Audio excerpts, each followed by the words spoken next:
Hello dear student. तो आज हमारा पार्ट 5 होने वाला है वेक्टर का। लास्ट के वीडियोज़ में हमने वेक्टर प्रोडक्ट स्टार्ट किया था जिसमें डॉट प्रोडक्ट देखा था। तो आज वेक्टर प्रोडक्ट या क्रॉस प्रोडक्ट दोनों एक ही को बोलते हैं ना, इसी का दूसरा नाम क्रॉस प्रोडक्ट भी है। तो हम लोग आज क्रॉस प्रोडक्ट सीखेंगे ना, क्रॉस प्रोडक्ट। तो पहले तो मैं आपको ये बता दूं कि क्रॉस प्रोडक्ट क्या होता है। जैसा कि लास्ट वीडियो में, इसके लिए लास्ट वीडियो का जो भी प्लेलिस्ट है वेक्टर का, वो लिंक नीचे डिस्क्रिप्शन में दिया है, आप वहाँ से देख लीजिएगा। तो जो दो वेक्टर है, स्केलर प्रोडक्ट में हमने देखा कि दो वेक्टर को मल्टीप्लाई करके अगर रिजल्ट हमें स्केलर क्वांटिटी मिलता है then we will use dot product और स्केलर प्रोडक्ट। वेक्टर प्रोडक्ट में जब भी दो वेक्टर को मल्टीप्लाई करें और रिजल्ट जो मिले वो वेक्टर हो तो हम उसे वेक्टर प्रोडक्ट या क्रॉस प्रोडक्ट बोलते हैं। तो इसमें आपका क्या होगा, इसमें आप बोल सकते हैं रिजल्ट जो है वो वेक्टर क्वांटिटी होना चाहिए ना, वेक्टर क्वांटिटी होगा तो वेक्टर प्रोडक्ट लगाएंगे, वेक्टर क्वांटिटी। उसके बाद अब इसमें हम लोग देखते हैं कि ये क्या है। जैसे कि इन जनरल अलजेब्रा के अंदर क्या होता है, वेक्टर ए अलजेब्रा के अंदर आप इस तरह से लिखते हैं ए डॉट बी या ए क्रॉस बी, ऐसा लिखते हैं, है ना। बट यहाँ पे दोनों का मतलब अलग होता है, दोनों एक जैसा नहीं होगा। तो ये तो हमने डॉट प्रोडक्ट में देखा। अब क्रॉस प्रोडक्ट में हम लोग क्रॉस वाला देखेंगे। तो देखिए ए क्रॉस बी जो होता है उसकी वैल्यू जो होगी वो होता है A B sine theta. Again यहाँ थीटा जो है वो angle between the two vector है ना, दो वेक्टर के बीच का एंगल को बोलते हैं थीटा। चलिए, तो अब ये तो यहाँ से हमें समझ आ गया। अब यहाँ देखेंगे हम लोग ये आई कैप जे कैप मिलके क्या होता है, जे कैप के कैप मिलके क्या होता है ना, जैसा कि हमने क्रॉस प्रोडक्ट में देखा था। तो देखिए ये अपने पास मैं एक सर्कल बना लेता हूँ और लेट से यहाँ पे है ना, और उसके बाद यहाँ और यहाँ, देन यहाँ मैं लिखता हूँ आई कैप, यहाँ जे कैप और यहाँ के कैप, एरो लगा देता हूँ इस तरीके से। अब देखिए आई कैप डॉट जे कैप की देखना है कि आई कैप और जे कैप क्या होता है। तो I cap cross J cap, dot नहीं सॉरी डॉट बोल रहा हूँ but that is J, I cross J. तो देखिए अब ये जो डायरेक्शन हमने साइकिल बनाया है ना, अगर उस डायरेक्शन में चल रहा है तो हम साइन पॉजिटिव लेंगे, ओके। उसके अपोजिट डायरेक्शन में चलेंगे तो साइन नेगेटिव लेंगे। तो आई और जे, देखिए आई और जे डायरेक्शन सेम है तो बच कौन गया, के कैप। तो आई क्रॉस जे जो होगा उसका आंसर आपके पास होगा के कैप, साइन पॉजिटिव क्योंकि हमारा डायरेक्शन सेम। उसके बाद जे क्रॉस के कैप, तो जे और के बाद आपके पास कौन बच रहा, आई कैप, तो आई कैप लिखेंगे। उसके बाद कौन रहा, के कैप क्रॉस आई कैप, जो कॉम्बिनेशन बनेगा के कैप क्रॉस आई कैप, ये क्या बन जाएगा आपके पास, जे कैप, है ना। तो ये इस तरह से हो सकता है। अब इसके उल्टा अगर अपन करते हैं तो हमें साइन नेगेटिव लेना होगा। सपोज जे कैप क्रॉस आई कैप, तो हम आंसर लिखेंगे माइनस के कैप, है ना। क्योंकि क्या जा रहा है, देखिए जे कैप क्रॉस के कैप, हमने जो साइकिल का डायरेक्शन क्लॉकवाइज बनाया है बट अब एंटी क्लॉकवाइज डायरेक्शन है, तो यहाँ पे साइन आपका नेगेटिव हो जाएगा। ठीक, तो सारे को अगर आप उल्टा कर दें, के कैप क्रॉस जे कैप, तो क्या बच जाएगा, माइनस आई कैप, ठीक है ना। आई कैप क्रॉस के कैप क्या बच जाएगा, माइनस जे कैप। तो एक तो आप ये ध्यान रखिएगा, वहाँ पे हमारा आई कैप की वैल्यू क्या होता था, 1 होता था, है ना। तो यहाँ ये साइकिल के अकॉर्डिंग आप इसको ध्यान रखेंगे। अब समझते हैं कि हमें वेक्टर का डायरेक्शन कैसे पता चलेगा, है ना। तो यहाँ तो मैग्नीट्यूड हमने निकालना सीखा, डायरेक्शन कैसे निकालेंगे। देखिए अब यहाँ वेक्टर के अंदर जैसे सिंपल अलजेब्रा में तो A into B is equal to B into A होता है ना। लेकिन यहाँ ए क्रॉस बी और बी क्रॉस ए आपस में इक्वल नहीं होगा, क्यों, क्योंकि डायरेक्शन बदलता है। देखिए डायरेक्शन को समझते हैं हम लोग, डायरेक्शन कैसे फाइंड आउट करेंगे। सपोज अपने पास एक वेक्टर ए है और दूसरा वेक्टर बी है ना। This is vector A, this is vector B, है ना, ए और बी है। तो हमने ए क्रॉस बी की डायरेक्शन पता लगाना है, क्योंकि देखिए वेक्टर प्रोडक्ट में डायरेक्शन इसलिए जरूरी होता है कि स्केलर के अंदर क्वांटिटी स्केलर था, वहाँ सिर्फ मैग्नीट्यूड से मतलब है, but in case of vector हमें इसका डायरेक्शन बताना पड़ेगा, क्योंकि डायरेक्शन के बिना तो वेक्टर अधूरा है ना, फिर वो वेक्टर बनेगा ही नहीं। तो ए क्रॉस बी, अब ए क्रॉस बी का मतलब क्या होता है, आप पहले वेक्टर पे अपना राइट हैंड लिखेंगे, है ना। यूज कौन सा लॉ कर रहे हैं, डायरेक्शन फाइंड करने के लिए हम लोग राइट हैंड रूल यूज कर रहे हैं, राइट हैंड थंब रूल, है ना, राइट हैंड थंब रूल। इस रूल का यूज करके हम लोग डायरेक्शन फाइंड आउट कर रहे हैं। राइट हैंड थंब रूल क्या है, तो आप पहले वेक्टर, तो पहला वेक्टर ए दिया है तो ए पे अपने राइट हैंड को रखिए और जो रेस्ट फिंगर है उसको दूसरे वेक्टर की तरफ फोल्ड करिए, जिधर थंब जाएगा वो आपका डायरेक्शन होगा। तो ए क्रॉस बी की जो डायरेक्शन होगी यहाँ पे ए क्रॉस बी, और मैं बी क्रॉस ए भी लिख देता हूँ, बी क्रॉस ए।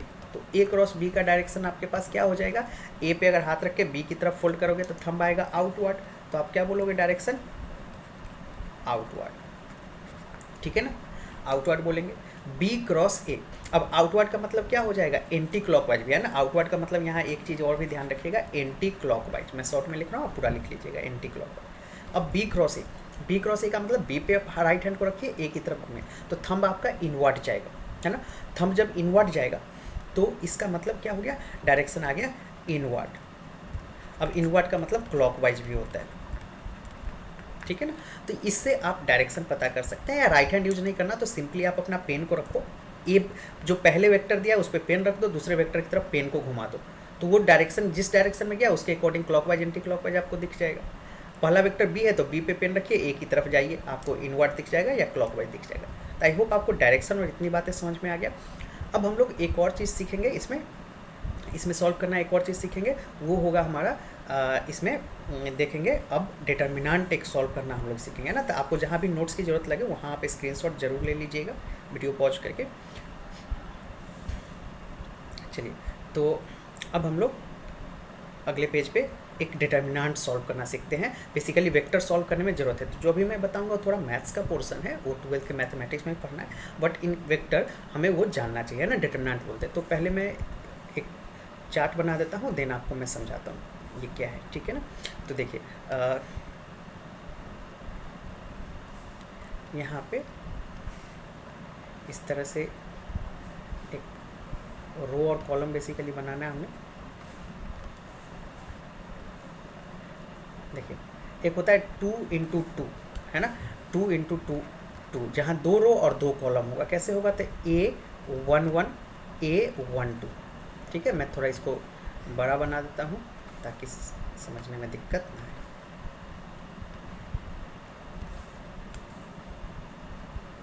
A11 A12 A21 A22, मतलब एक यहाँ पे आपके पास डिजिट होगा, है ना। और इसको बोलते हैं रो 1 रो 2, और नीचे वाले को बोलते हैं कॉलम 1 और कॉलम 2। इसलिए मैंने 2 × 2 यानी 2 रो और 2 कॉलम, तो 2 × 2 वाला ही ये है। इसको सॉल्व करने का जो तरीका है, आप इन दोनों का आपस में मल्टीप्लाई करेंगे और इन दोनों का मल्टीप्लाई करके माइनस कर देंगे। तो इसका फॉर्मूला आपको याद रखना है, जो कि बेहद ज़रूरी है। फॉर्मूला कैसे होगा, तो A11 मतलब जो भी वहाँ पे नंबर हो, एक पार्टिकुलर डिजिट 1 2 3 4 ऐसे करके एक पार्टिकुलर डिजिट होगा। A11 A22, है ना, माइनस A12 × A21। बस ये है इसको सॉल्व करने का तरीका, है ना। अब 3 × 3 पे चलते हैं, जो कि ज़्यादा इंपॉर्टेंट वही है और ज़्यादातर आपको वही काम आने वाला है ना, 3 × 3 डिटर्मिनेंट। तो अब अपन 3 × 3 पे चलते हैं, 3 × 3 वाला टाइप देख लेते हैं। तो 3 × 3 टाइप में आपके पास क्या होगा, इसी तरीके से पहले तो हमें 3 रो और 3 कॉलम बना लेना है ना। 3 रो और 3 कॉलम बना लेंगे तो देखिए क्या आ जाएगा अपने पास, A11 A12 A13 A21, मतलब ये first row first column, first row second column, first row third column, ऐसे पढ़ते हैं इसको, है ना, क्योंकि पहले रो है, रो इंटू कॉलम। तो A22 A23 A31, क्योंकि अब हम लोग देखिए first row second row third row में आ गए थे, A31 A32 A33, ठीक है ना। ये हो गया। अब इसको सॉल्व करने का तरीका क्या है, यहाँ पे आप किसी भी एक जगह से या तो रो की तरफ या कॉलम की तरफ प्लस माइनस प्लस, ये अपने मन से ऐसे लिखेंगे। और हम लोग क्या करेंगे, A11, बस फॉर्मूला देख लीजिए, बहुत सिंपल चीज़ है ये। A11 प्लस साइन के साथ लिखेंगे। तो अब जो आप A11 को लिखे ना, तो A11 के सामने वाला ये रो और कॉलम को आप भूल जाएंगे। अब इनको जब भूलेंगे तो आपके पास कौन बचेगा, ये चारों बचेगा। तो ये चारों को आप लिखिए A22, A23, A32, A33, ठीक है। उसके बाद माइनस साइन वाला आ गया, तो माइनस A12 आप लिखिएगा। माइनस A12 लिखने के बाद आप क्या करेंगे, इसके सामने वाला ये रो और ये कॉलम डिलीट कर देंगे, तो आपके पास क्या बचेगा, देखिए ये सामने वाला और ये सामने वाला मैं बता रहा हूँ, इसके सामने वाला रो और कॉलम को आप डिलीट कर दीजिए, तो आपके पास बचेगा ये दोनों और ये दोनों। तो इन दोनों को आपस आप लिखिए यहाँ A21, A23, A31, A33, उसके बाद कौन है, प्लस A13, प्लस A13 है ना। तो यहाँ पे आपके पास है प्लस A13,